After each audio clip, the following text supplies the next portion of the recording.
palavra o senhor Rony Weinzoff, advogado especialista em proteção de dados, consultor da FEComércio em São Paulo.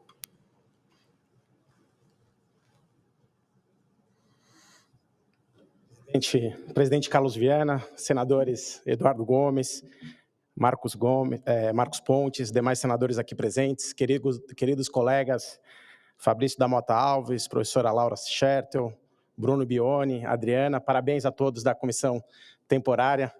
A colega Biadra comentou da resiliência da comissão sobre o tema e realmente a gente agradece em nome da FEComércio aqui por tanto nos ouvir e por tanto realizar esses debates extremamente democráticos. Confesso que estava mais confortável aqui no plenário do Senado em 2018, quando discutíamos a LGPD, havia um consenso sobre a abordagem da LGPD, e agora há esse dissenso nas discussões, mas o que é bom para a democracia de uma forma geral. Mais uma vez, o senador Eduardo Gomes falou da importância das críticas para a colaboração desse processo democrático, e, sem dúvida nenhuma, o texto apresentado na última sexta apresenta melhorias, algumas delas já foram reportadas aqui, como o regime de responsabilidade civil, inclusive que era um pleito da FEComércio também, a valorização dos órgãos setoriais também, um outro ponto extremamente positivo. E eu vou levantar aqui 10 outros pontos como forma de continuar ajudando nos debates, sempre, senadores. E por que isso, né? Se, por um lado, há esse consenso global acerca da necessidade de se discutir a regulação de IA, por outro, parece haver um dissenso acerca da melhor abordagem. E essa divergência também existe entre as casas aqui deste parlamento e entre os próprios parlamentares, o que, obviamente, não é ruim, já que a gente pode observar e aprender a partir do impacto regulatório do que está ocorrendo mundo afora, nas suas mais diversas perspectivas regulatórias, antes de aprovarmos algo que nasça obsoleto e prejudique a competitividade das empresas e do nosso país, sem necessariamente proteger melhor direitos e garantias fundamentais. E nesse ponto, nós não podemos subestimar, obviamente, os riscos que o uso da inteligência artificial traz. Mas aqui eu tenho uma dúvida que ainda não foi superada. O que as normas atualmente existentes ainda não protegem? Vieses discriminatórios ilícitos envolve dados pessoais e a LGPD já cobre. Tratamento de dados de imagens de crianças e adolescentes sem autorização, novamente, Lei Geral de Proteção de Dados, Código Civil e Estatuto da Criança e do Adolescente se aplicam. Falta de transparência na relação com os usuários é aplicável ao CDC, o Código Civil e a LGPD quando envolver dados pessoais. E quando a IA errar ou falhar ou alucinar? Novamente, nós temos o CDC, o Código Civil e o Marco Civil da Internet. Acredito que a Lei de Direitos Autorais precise ser atualizada, assim como a deepfake para fins ilícitos também demande regulação. Mas isso pode ser feito de forma contextual, como recentemente o TSE agiu para as eleições. O texto melhorado do substitutivo, ele ainda traz um regime extremamente prescritivo e denso. E aqui eu vou citar alguns exemplos como forma de contribuição. O próprio relatório do substitutivo diz o seguinte: ainda que o substitutivo elaborado contemple o fortalecimento da supervisão e da revisão humana, entendemos que não é possível arbitrar que todos os sistemas de IA, sempre, em qualquer contexto, serão auxiliares à tomada de decisão humana. Porém, o artigo 5º, inciso 3º, prevê o direito à determinação e à participação humana em decisões de quaisquer sistemas de IA, independentemente do seu risco. Isso, automaticamente, senadores, quebra a lógica de abordagem baseada em risco e torna quase impraticáveis sistemas de IA no Brasil, pois a grande maioria desses sistemas não apresentam riscos elevados e estariam sujeitos à determinação e à participação humana sob pena de responsabilização por direito não cumprido e possibilidade de judicialização em massa. E é por isso que nós sugerimos a supressão deste artigo.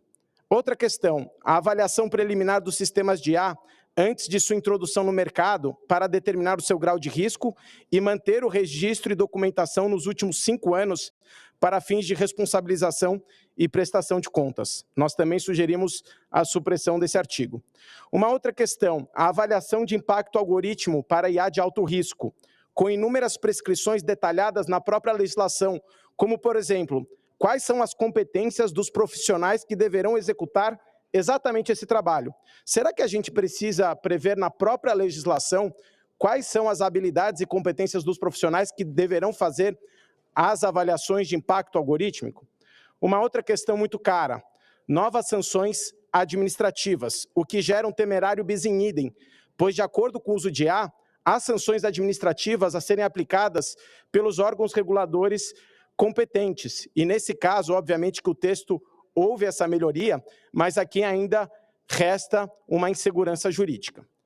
Um bom exemplo, aclamado inclusive diversas vezes pela comissão temporária, é do Reino Unido, que adotou a abordagem intersetorial para regular a IA, sustentada em 5 princípios fundamentais. Os reguladores de lá já existentes, como de proteção de dados, comunicação e financeiro, estão implementando referidos princípios à medida que regulam e supervisionam a IA nos seus respectivos domínios, de forma contextual e utilizando as leis e regulamentos já existentes. Porém, a abordagem do substitutivo ainda é extremamente oposta à prevista no Reino Unido. Nos Estados Unidos, a ordem executiva do presidente Biden exige que os principais departamentos executivos setoriais formulem padrões, diretrizes, práticas e regulamentos consensuais da indústria para o desenvolvimento e uso da IA responsável. Da mesma forma, o nosso substitutivo não utiliza este tipo de abordagem. Na União Europeia, com o comentado AI Act, o qual contém 113 artigos, 180 considerandos e 13 anexos, são 458 páginas de regulação. Prevê este regime denso e prescritivo de obrigações escalonadas de acordo com o risco de IA, além de uma autoridade competente e novas sanções administrativas. Há uma discussão no mundo que referido modelo pode ser temerário à inovação por falta de flexibilidade e nascer obsoleto à medida que a IA se desenvolve, como comentou agora o senador Marcos Pontes. E o nosso substitutivo atual, além de seguir referida abordagem, traz algumas medidas que podem ser ainda mais prescritivas que o texto da União Europeia. Por exemplo, os comentados direitos dos usuários e a avaliação preliminar para quaisquer sistemas de IA que não existem na regulação da União Europeia. O Marcelo comentou recentemente o parecer do Tribunal de Contas da União, e a gente precisa observar ele, que considerou que abordagens como a hora debatida podem impactar a capacidade de inovação de empresas e do setor público nacional, como dependência de importação de tecnologia em decorrência da estagnação do desenvolvimento da IA no Brasil, criação de barreiras para startups e empresas de menor porte, perda de competitividade de produtos e serviços brasileiros no comércio exterior e dificuldades na retenção de profissionais da IA. E é importante dizer que, no Brasil, 74% das micro, pequenas e médias empresas de diversos setores da economia estão usando, felizmente, inteligência artificial. E 90% delas buscam adotá-la para diversas finalidades. Nessa perspectiva, apenas para se ter uma ideia de custo-impacto regulatório do AI Act lá na União Europeia, ainda em 2021, a expectativa para a conformidade era de 31 bilhões de euros, o que poderia resultar na redução de investimentos em IA em quase 20%. Para empresas de pequeno porte, mais de 400 mil euros no caso do uso de IAs de alto risco, o que poderia representar um declínio de 40% em suas receitas. Por aqui no Brasil, nós já enfrentamos vários desafios de investimento, infraestrutura, desenvolvimento incipiente de pesquisa, patentes, aumento de desigualdade, fuga de talentos e de startups, o que indica o perigo de perda de competitividade e implementação da inteligência artificial. E é por isso que nós precisamos de muita cautela, entendimento sobre como a IA é projetada, desenvolvida e implantada e análise de impacto regulatório para encontrarmos o melhor modelo de regulação. A prioridade deveria ser um verdadeiro plano de nação para qualificar mão de obra, inclusive sob a perspectiva ética, pensar em mecanismos e políticas para ajudar na aceleração da adoção de IA por empresas de pequeno porte e estimular a oferta de infraestrutura computacional para treinamento de modelos de IA. E nesse ponto, querido presidente Carlos Viana, a inteligência artificial, diferente de dados pessoais, ela é uma tecnologia. E, de acordo com o seu respectivo uso, a gente precisa estressar as legislações já existentes. E resta a pergunta, será que os riscos de nós termos uma regulação até o final do ano são proporcionais aos seus respectivos benefícios? E é essa ponderação que a gente pede que seja considerada. Muito obrigado. Obrigado. ao senhor Rony Vanzoff, advogado especialista em proteção de dados, consultor da FEComércio São Paulo. Com a palavra, o senhor Rony Vanzoff, advogado especialista em proteção de dados, consultor da FEComércio em São Paulo.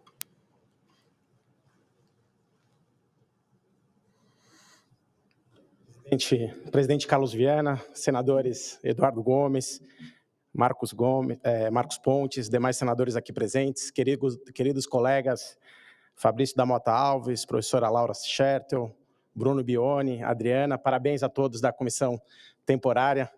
A colega Biadra comentou da resiliência da comissão sobre o tema e realmente a gente agradece em nome da FEComércio aqui por tanto nos ouvir e por tanto realizar esses debates extremamente democráticos. Confesso que estava mais confortável aqui no plenário do Senado em 2018, quando discutíamos a LGPD, havia um consenso sobre a abordagem da LGPD, e agora há esse dissenso nas discussões, mas o que é bom para a democracia de uma forma geral. Mais uma vez, o senador Eduardo Gomes falou da importância das críticas para a colaboração desse processo democrático, e, sem dúvida nenhuma, o texto apresentado na última sexta apresenta melhorias, algumas delas já foram reportadas aqui, como o regime de responsabilidade civil, inclusive que era um pleito da FEComércio também, a valorização dos órgãos setoriais também, um outro ponto extremamente positivo. E eu vou levantar aqui 10 outros pontos como forma de continuar ajudando nos debates, sempre, senadores. E por que isso, né? Se, por um lado, há esse consenso global acerca da necessidade de se discutir a regulação de IA, por outro, parece haver um dissenso acerca da melhor abordagem. E essa divergência também existe entre as casas aqui deste parlamento e entre os próprios parlamentares, o que, obviamente, não é ruim, já que a gente pode observar e aprender a partir do impacto regulatório do que está ocorrendo mundo afora, nas suas mais diversas perspectivas regulatórias, antes de aprovarmos algo que nasça obsoleto e prejudique a competitividade das empresas e do nosso país, sem necessariamente proteger melhor direitos e garantias fundamentais. E nesse ponto, nós não podemos subestimar, obviamente, os riscos que o uso da inteligência artificial traz. Mas aqui eu tenho uma dúvida que ainda não foi superada. O que as normas atualmente existentes ainda não protegem? Vieses discriminatórios ilícitos envolve dados pessoais e a LGPD já cobre. Tratamento de dados, de imagens de crianças e adolescentes sem autorização, novamente, Lei Geral de Proteção de Dados, Código Civil e Estatuto da Criança e do Adolescente se aplicam. Falta de transparência na relação com os usuários, é aplicável o CDC, o Código Civil e a LGPD quando envolver dados pessoais. E quando a IA errar ou falhar ou alucinar? Novamente, nós temos o CDC, o Código Civil e o Marco Civil da Internet. Acredito que a Lei de Direitos Autorais precise ser atualizada, assim como a deepfake para fins ilícitos também demande regulação. Mas isso pode ser feito de forma contextual, como recentemente o TSE agiu para as eleições. O texto melhorado do substitutivo, ele ainda traz um regime extremamente prescritivo e denso. E aqui eu vou citar alguns exemplos como forma de contribuição. O próprio relatório do substitutivo diz o seguinte: ainda que o substitutivo elaborado contemple o fortalecimento da supervisão e da revisão humana, entendemos que não é possível arbitrar que todos os sistemas de IA, sempre, em qualquer contexto, serão auxiliares à tomada de decisão humana. Porém, o artigo 5º, inciso 3º, prevê o direito à determinação e à participação humana em decisões de quaisquer sistemas de IA, independentemente do seu risco. Isso, automaticamente, senadores, quebra a lógica de abordagem baseada em risco e torna quase impraticáveis sistemas de IA no Brasil, pois a grande maioria desses sistemas não apresentam riscos elevados e estariam sujeitos à determinação e à participação humana sob pena de responsabilização por direito não cumprido e possibilidade de judicialização em massa. E é por isso que nós sugerimos a supressão deste artigo. Outra questão, a avaliação preliminar dos sistemas de IA antes de sua introdução no mercado para determinar o seu grau de risco e manter o registro e documentação nos últimos 5 anos para fins de responsabilização e prestação de contas. Nós também sugerimos a supressão desse artigo. Uma outra questão, a avaliação de impacto algoritmo para IA de alto risco, com inúmeras prescrições detalhadas na própria legislação, como, por exemplo, quais são as competências dos profissionais que deverão executar exatamente esse trabalho? Será que a gente precisa prever na própria legislação quais são as habilidades e competências dos profissionais que deverão fazer as avaliações de impacto algorítmico? Uma outra questão muito cara: novas sanções administrativas, o que gera um temerário bis in idem, pois, de acordo com o uso de IA, há sanções administrativas a serem aplicadas pelos órgãos reguladores competentes. E, nesse caso, obviamente que o texto houve essa melhoria, mas aqui ainda resta uma insegurança jurídica.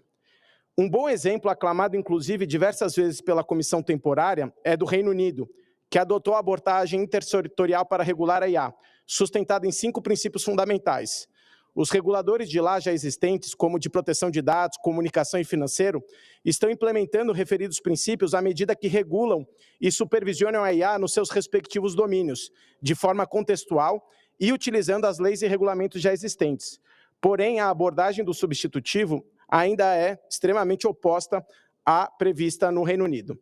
Nos Estados Unidos, a ordem executiva do presidente Biden exige que os principais departamentos executivos setoriais formulem padrões, diretrizes, práticas e regulamentos consensuais da indústria para o desenvolvimento e uso da IA responsável. Da mesma forma, o nosso substitutivo não utiliza este tipo de abordagem. Na União Europeia, com o comentado AI Act, o qual contém 113 artigos, 180 considerandos e 13 anexos, são 458 páginas de regulação. Prevê este regime denso e prescritivo de obrigações escalonadas de acordo com o risco de IA, além de uma autoridade competente e novas sanções administrativas. Há uma discussão no mundo que referido modelo pode ser temerário à inovação por falta de flexibilidade e nascer obsoleto à medida que a IA se desenvolve, como comentou agora o senador Marcos Pontes.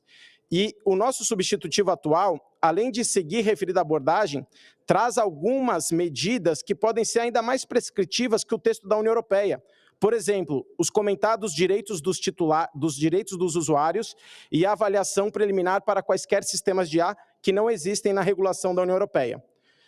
O Marcelo comentou recentemente o parecer do Tribunal de Contas da União, e a gente precisa observar ele, que considerou que abordagens como a hora debatida podem impactar a capacidade de inovação de empresas e do setor público nacional, como dependência de importação de tecnologia em decorrência da estagnação do desenvolvimento da IA no Brasil, criação de barreiras para startups e empresas de menor porte, perda de competitividade de produtos e serviços brasileiros no comércio exterior e dificuldades na retenção de profissionais da IA.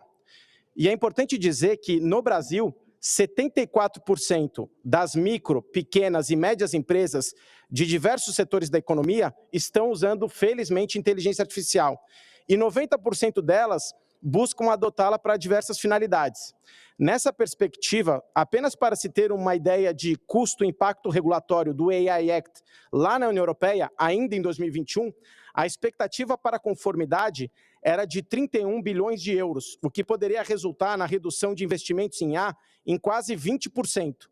Para empresas de pequeno porte, mais de 400 mil euros no caso do uso de IAs de alto risco, o que poderia representar um declínio de 40% em suas receitas. Por aqui no Brasil, nós já enfrentamos vários desafios de investimento, infraestrutura, desenvolvimento incipiente de pesquisa, patentes, aumento de desigualdade, fuga de talentos e de startups, o que indica o perigo de perda de competitividade e implementação da inteligência artificial. E é por isso que nós precisamos de muita cautela, entendimento sobre como a IA é projetada, desenvolvida e implantada e análise de impacto regulatório para encontrarmos o melhor modelo de regulação. A prioridade deveria ser um verdadeiro plano de nação para qualificar mão de obra, inclusive sob a perspectiva ética, pensar em mecanismos e políticas para ajudar na aceleração da adoção de IA por empresas de pequeno porte e estimular a oferta de infraestrutura computacional para treinamento de modelos de IA. E nesse ponto, querido presidente Carlos Viana, a inteligência artificial, diferente de dados pessoais, ela é uma tecnologia. E, de acordo com o seu respectivo uso, a gente precisa estressar as legislações já existentes. E resta a pergunta, será que os riscos de nós termos uma regulação até o final do ano são proporcionais aos seus respectivos benefícios?